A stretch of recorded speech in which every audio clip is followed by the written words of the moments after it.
So today we're going to start on exercise 211, and in a weird way, it's also the precursor to your assignment 102, though you don't have that yet, and you don't have the skills by any means to do what we're doing for assignment 102. But it's kind of a natural progression. Last class we dealt with the pillows and kind of the organic, or excuse me, 2 classes ago we dealt with the pillows and the organic shapes and kind of that sort of modeling in Rhino. And I think the natural next step is to start working with topography and understanding what complex surfaces are and how do we kind of work with them and cut them and that sort of thing. This will certainly lead up into the physical modeling of topography that we're going to do, where you'll do some Rhino work and then you'll ultimately laser cut the work and whatever, which is a skill that I think is absolutely critical for you to learn. But in the interim, we have to start somewhere. And what I've found is that this really takes about 3 class days to fully sink in. And so I'll start today and we'll run through a set of steps, and then I'll start again next week and I'll kind of start from the very beginning and run through all the steps again. And so you'll get this first bit 3 times by the end. And I think it will start to make more sense as you go through. We're going to work with a piece of topography that you can pick today. I'm going to ask that you pick something that is reasonably hilly, so that you have something interesting to look at. I used to recommend that people pick like Yosemite Valley or something like that, but then people would pick Half Dome, which is like a cliff, which is almost impossible to model using this kind of contour. So something not quite as steep would be good. I've had good luck with people doing hills in Hawaii and that sort of thing. Seems to work out okay. I will do something live and we'll see how it turns out. And it may take a few tries to get the right piece. So unlike normal, where we immediately launch into Rhino, we're going to get our basic terrain information from SketchUp. If we were using a specific site at a specific location, you would have a civil engineer that went out and actually surveyed for what the contours would be for this particular site. We obviously don't have a specific site, so we're not going to build a site that way. We're going to go the opposite way, where we find a generic site and then bring it into Rhino from there. So I'm going to go ahead and open up SketchUp. If I can even find it in here. We're going to look for all apps, and there's SketchUp 2016. We're going to go ahead and open this up. Under template, I'll go ahead and pick architectural design feet and inches. That's fine. And then I'll click on start using SketchUp. And now SketchUp opens up. First thing I'll do is get rid of the person. We absolutely do not need her as part of the scene. After that, there's really not too much that we have to do in SketchUp other than go get the terrain. And so I'll go to the File menu. This is, by the way, written out under SketchUp 4.1. But if I go to the File menu and I go to Geolocation and I click on Add Location, I get this little dialog box and I can actually search for a specific location.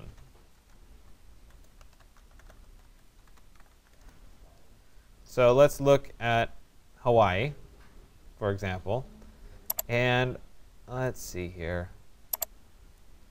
Something in here looks kind of intriguing. Some of those hills. Okay, and again, I'm picking something that looks interesting.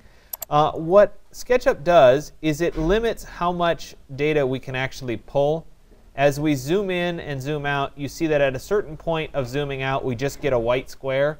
That's the maximum amount of geolocation data that I can pull into SketchUp. If I zoom in a little bit, or if I change my location, maybe something like that is a little bit more interesting right there. Once I get this, I can click on Select Region, which gives me these little pins, and I can then select my region. Again, the maximum amount as I zoom out would be what's contained. If I click Select Region, you see that that's the maximum amount I can get. So however much you decide to grab is up to you.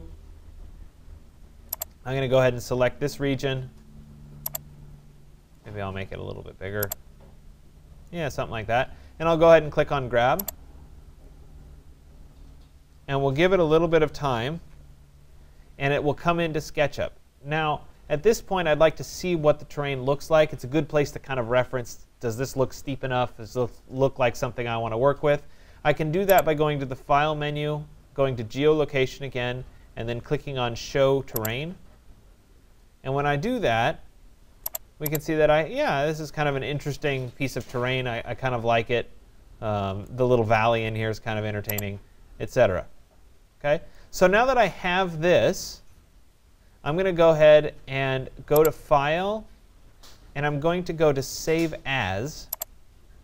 And I need to go back in time a bit. I believe I can only go, I can be safe going back to 2013. I think Rhino's updated to accept 2013 files. On the handout, I say all the way back to SketchUp 7. It really doesn't matter. We could go all the way back. I'm going to try 2013 and make sure that that's cross-compatible. I'm going to save this onto my flash drive into today's folder.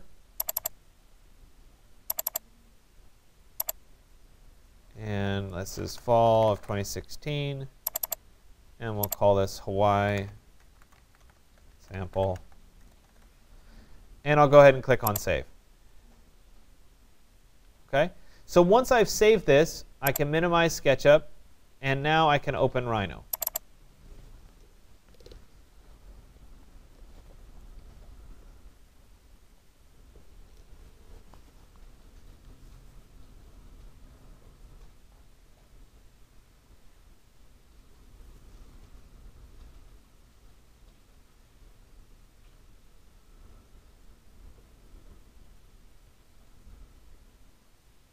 Okay, so now that Rhino's open, remember that I have to make sure that my SketchUp units and my Rhino units are the same. So when I opened SketchUp, I chose architectural feet and inches as my template. When I open up the new Rhino file, it also needs to be the inches as our default unit. As long as those two are the same, I can bring the SketchUp file in. So I'm going to go up to the File menu, and I'm going to go to Import. So previously, we've linked files. Remember, we've gone to blocks, insert block instance. In this case, we're actually bringing all the geometry really into the scene. So I'll go to File, Import. And one of the things that happens in the world of Rhino is sometimes you have to actually specify this is a SketchUp file that we're looking for. So a .skp. And let me go into 211. There it is, my Hawaii sample. I'll go ahead and click Open.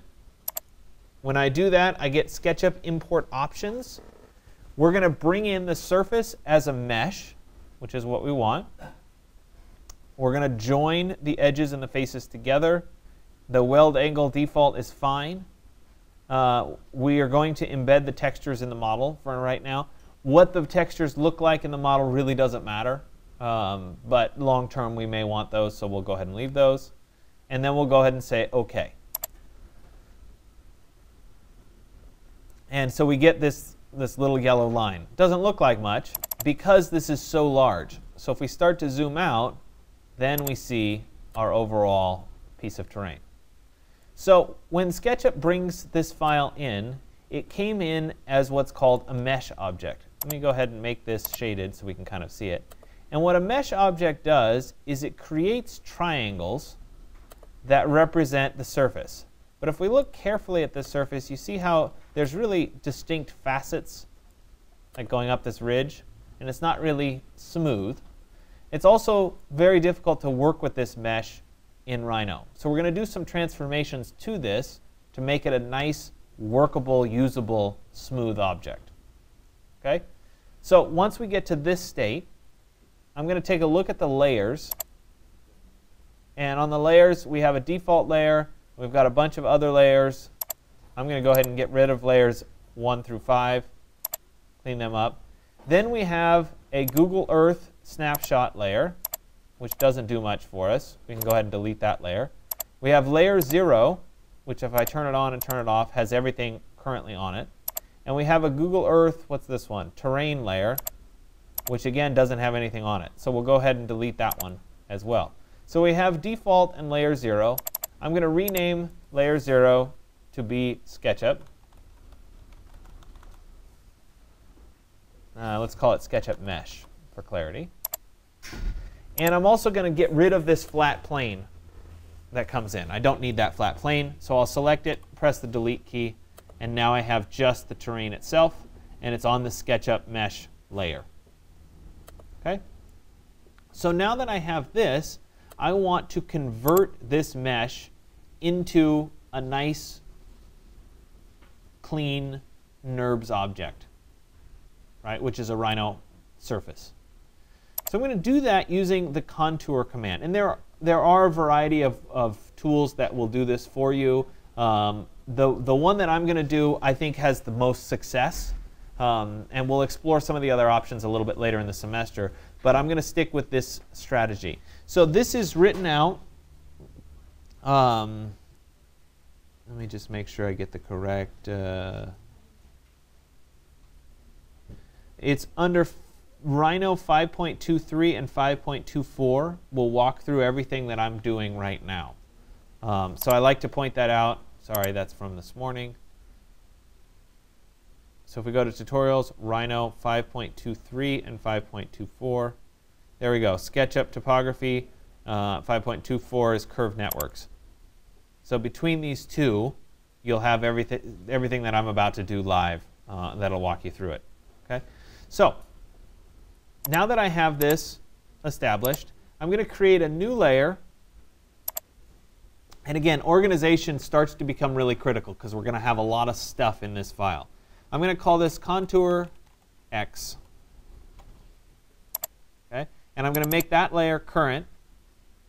And I'm going to use a command called contour that's going to slice up this piece of terrain into even curve intervals. So what I'll do with contour X established is I'm going to go ahead and go up to curve from objects, contour, or I could just type in contour. And it's going to ask me to select objects for contours. Okay, well, it's going to be the mesh, and I'll press enter. Now it's going to ask me for the contour plane base point. So I'm going to pick that corner of my surface right there. Now I can't actually pick it because I don't have my knot and vertex snaps on. Those are snaps pertaining to meshes. And so now that I have those on, I can snap to that corner. And next it's going to ask me for the direction perpendicular to the contour planes. Okay? What that is a line that goes right along the x-axis in this case. We're going to do it along the y-axis. It's very important that you don't snap to something. So we need to make sure that it goes way off in space, off over here to the right, and it's directly along that x-axis. Do you guys kind of see that that's not snapping to anything, just floating out there in space? I'll click. Then it's going to ask me for a distance between the contours. Okay? And so I don't know off the top of my head what this distance should be, but I'm going to say maybe 100 feet. So 100 apostrophe. And I'll press enter, and we'll take a look. Okay? That's not too bad. In an ideal world, I'll get something that has about the same spacing as whatever the mesh is that I'm using. So in this case, my 100-foot interval is a little bit big. In the interest of practice, I'll repeat it and do it something a little bit less. So once again, I'll go to curve, curve from objects, contour. Select objects will be the mesh. Contour plane base point will be right there. My direction perpendicular to the contour planes will be going off there. Distance this time, I'll do 75 feet. And it'll again slice up my object. Okay? So now that I've done this, those are my contours in the x direction. Okay? Well, actually, technically the contour is in the y direction, but I use the x-axis to create them. It doesn't really matter. We'll call it contour x. Okay? I'm going to then do a brand new layer. So I deselect, so nothing's selected. I'll do a brand new layer. We're going to call this layer contour y. Okay? I'll make that active. And we're now going to repeat the contour command. So I'll go up to curve, curve from objects, contour. Select my object. Again, will be the surface. I have to be really careful here not to select the curves. I just want the surface when I do the contour. If you select the curves, your contour command will give you points or little dots everywhere. So if you get little dots everywhere, that wasn't what you wanted because you had the curve selected. You want just the surface. So just the surface is selected. I'll press enter. My contour base point will be the same base point right there. This time, however, oops. There we go. This time, instead of going along the x, I'm going to go along the y this way. My distance between the contours is still 75 feet. And I'll press enter. And so now we have a series of curves that follow the surface, or the mesh in this case, so that if I were to turn off the mesh, we just have these curves that represent the surface. Right? Does this look a little bit like a curved network to you? Yeah, it should. Okay, that's what we want it to look like. So we have a few problems, however, in the curved network, and that is that the curves on the ends are not contained. They're ragged. Okay, so I have two options here for how to fix this. Number one, I could trace along the outer edge all the way along and create a curve, but that's a lot of points to click. Okay? Since I have so much terrain, and my building would be really small if it was on this anyway, I'm going to go ahead and look at this in the top view, straight down, and I'm just going to trim off the excess lines. Okay? One of the ways of confirming that you did the contour command correctly is that in the top view, this should look like a grid, like this. If you have slanting lines or diagonal lines, something went wrong. So let me use this line here as a trim. So I'll type trim, and then I'll drag a box through all of those objects and get rid of the ragged ends. Okay? I'll hit enter to finish. We can then delete this piece, and I'll do the same thing here with this curve. So I'll type trim. I'll drag from right to left through all of those and hit enter to finish. We'll get rid of this. Once again, I'll select this, trim, oops. We'll go through all of those, enter to finish, there it is. Delete, oops. And then I'll do a trim here. Now this one's a little tricky because you can't select from right to left very easily, right, because your object. So you may have to manually click a few of these until you can start to zoom out enough. No, it's not going to let me do it.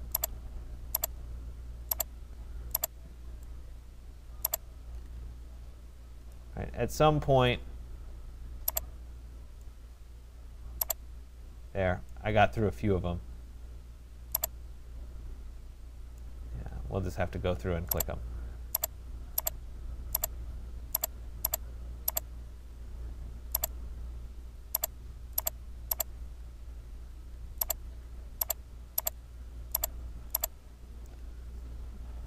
Few more. All right, so that's done now. So when I look down on my topography, there's no ragged edges, right? It's completely contained by 4 curves. If I look at this in the perspective view, we can once again see it completely contained all the way around. That's what we want. So now let's create a new layer again, and we're going to call this terrain, for lack of a better term. And I'll make that layer the active layer now. Okay, so I'm really working with layers today to help keep everything organized. So at this point, we're going to do a curved network. So I'll go to Surface, Curved Network, or type in Network Surface. Select Curves in Network. It's going to be all of those curves. I'll press Enter. And it's going to say, wait a minute, there's a lot of curves there. Are you sure you want to do this? You might crash the computer. Well, yeah, I do. But this is a good point to say, well, wait a minute, maybe I should save my file first. Right? So we're going to go back up. I cancel it, and I go to File, Save. And we're going to make sure that this gets saved into my flash drive, into today's folder. And I'll go ahead and click Save. Now we'll go back, and we'll do that surface, curved network. All of those points. Yeah, go ahead and try to crash the computer. Right? And so it did pretty well.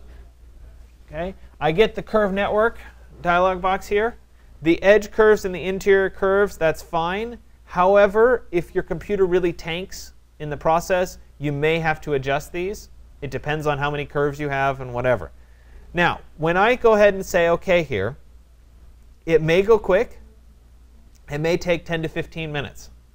Right? If you're in the category where it takes 10 to 15 minutes and doesn't look like anything's going on, it's like free reign. You can check Facebook or something, right? Or work on something else in class. But you just kind of have to leave it alone. It may go fast, but it might not. Okay? So I'll go ahead and say OK, and we'll let it happen. Now, if you look up here at your command line while this is happening, it will look like it crashed. It will look like nothing's happening. You'll get the little spinning wheel thing. You just kind of have to hang out and wait. Okay? It doesn't mean you did anything wrong. So we'll go ahead and let this wait. And then I'll keep talking. Right? There's no way for me in a live demonstration to have pre-done this. It just is what it is. All right, look at that. It worked fast for me. So that's good. So when it finishes, you saw that before I had like a grid, and now I have a big black object. Okay? When I go to select this object, right, the whole object turns yellow. Furthermore, if I were to try to orbit, nothing would move, and then it would jump. Okay, so it's no longer really smooth. This is because the density of this surface is so high. Okay, so if I zoom in, and I'm really patient, eventually I'll start to see the grid. You guys start to see that? Okay, so it's really, really dense. So the first thing that I'm going to do before I do anything else is once it's selected, I'm going to go ahead and type rebuild, or rebuild is, I believe, under the edit menu. And I'm going to change my point count to be 100 by 100. Okay? And I'll go ahead and say OK. And just by rebuilding to 100 by 100, right, I end up with a surface that I can actually start to work with. Okay? So let me turn off contour X and contour Y for a second, and we can look at this surface. Okay? So this is that nice, smooth surface that I created in Rhino. Okay? It's much different than the original triangulated surface. Let me go ahead and turn on that SketchUp surface so we can kind of see the difference. Okay? And when you overlay the two, you can start to see what's happening. Okay? Let's look at this ridge here for a second. Okay? In the SketchUp version, let me make this active so I can turn these on and off.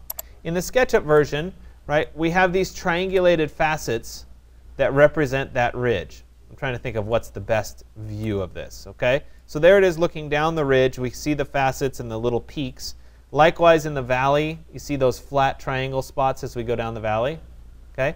When we switch over to the new NURBS terrain, right, we can see that the NURBS is already smoother than these points. So if I were to turn off and look at it, okay, this looks pretty good, pretty smooth. Okay? If I did the rebuild at, say, 200 by 200, I'd have even less. Let me step back for a second.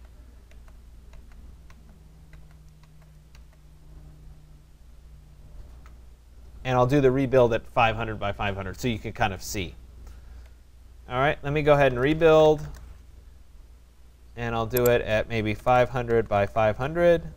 Let's say OK. OK, so let me rename this terrain to be terrain-500 so we can kind of see this comparison. Okay, so here's my original SketchUp file. My initial rebuilt surface at 500 by 500 still has the same kinds of peaks that the SketchUp file has. They're a little smoother, right? They round over, but you can still see the facets. Wouldn't you agree? Okay. So by taking the terrain 500, and let me go ahead and just duplicate this layer, and we'll call this terrain 100.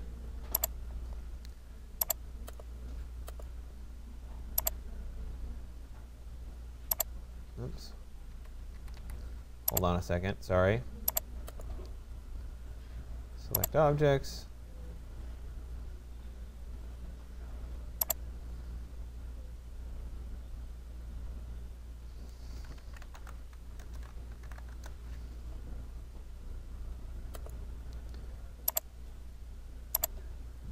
All right, let me take my terrain 100 right there. Let's rebuild this one. And I'll rebuild it to 100 by 100. Okay. And so there's my 100 by 100. It's a lot smoother. There's still some wrinkles, right? But if we compare it to the 500 by 500, we can see that we're smoothing it out. Okay. Every time we rebuild, though, we're losing some of the accuracy of the SketchUp file. We're smoothing things out a bit. Okay. And that's the nature of it. So let me do the same thing again. We'll take the terrain 100 this time. I'm going to copy it in place, and I'm going to change it to a terrain 50. Change object layer. All right, so I now have a terrain 50. Let's rebuild that to be 50 by 50. I'll say OK. Okay. That gets much smoother still. So we can see the terrain 100 in contrast. Right, still has a few of those bumps along the ridge. When we move to the 50, right, it's much, much smoother. Okay? We could take this one step further. Let's do a terrain, maybe terrain 10. Okay? Let me copy in place. Change to the terrain 10 layer, turn it off, and we'll rebuild at 10 by 10, and I'll say OK. Okay, and it gets really, really smooth, but look at, we've lost a lot of the actual definition and the detail.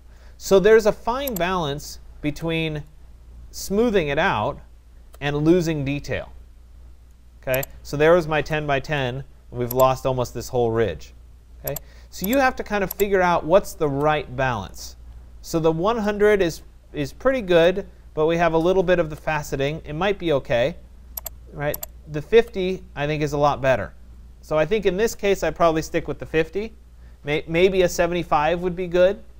Right? You're just going to have to kind of see. I could take the 100 here, and I could rebuild it at maybe, let's try 80. Say OK.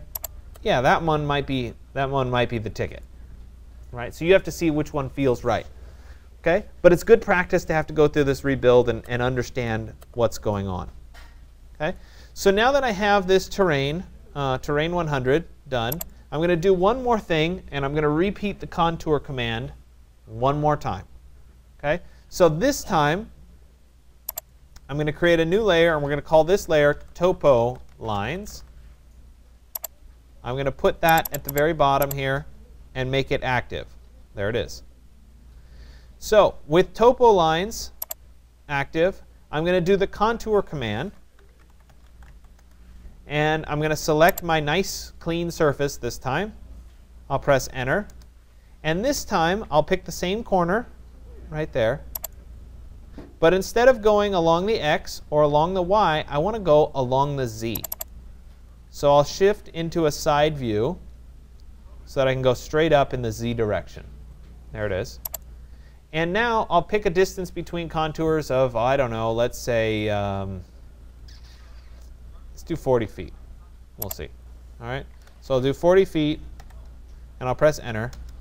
And this is going to cut topography lines, much like we see on a map, right, going in the vertical direction. So part of the reason that I'm making you do X, Y contours, rebuild the surface, and then ultimately cut Z is that you can see the contour command work in different directions, doing essentially different things. Okay? So I now have my contours in this direction. I'd like to get a flat AutoCAD file out of these as well. So I'm going to do one more thing, and I'll do that on yet one more new layer. So we'll call this Topo Flat. Make that active.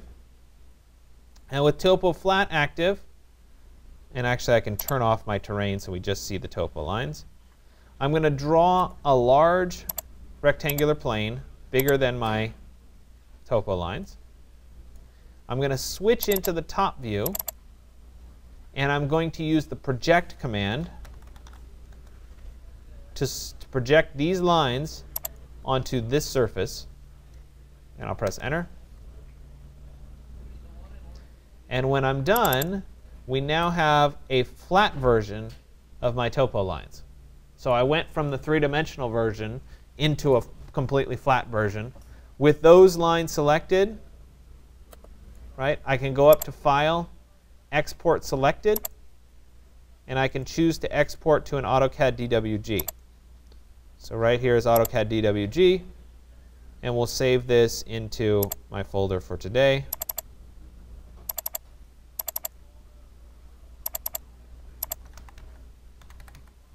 Exercise 211. I'll go ahead and click Save.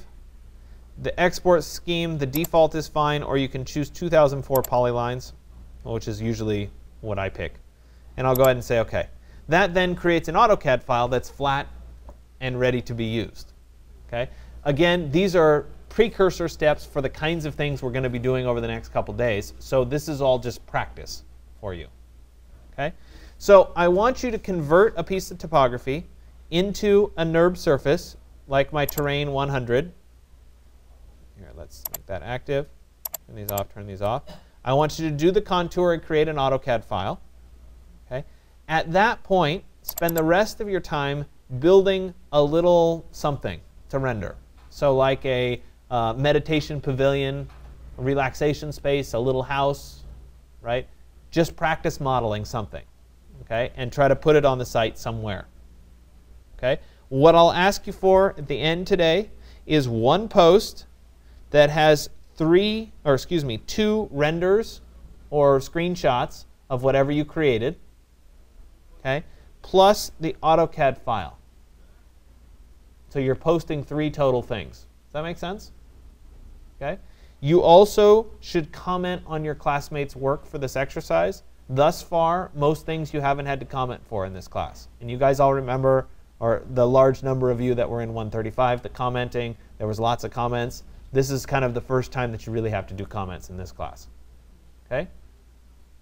So if you've never done a comment, I'll try to remember next time before class we'll walk through comments as well. Are there any questions? Right? No? All right.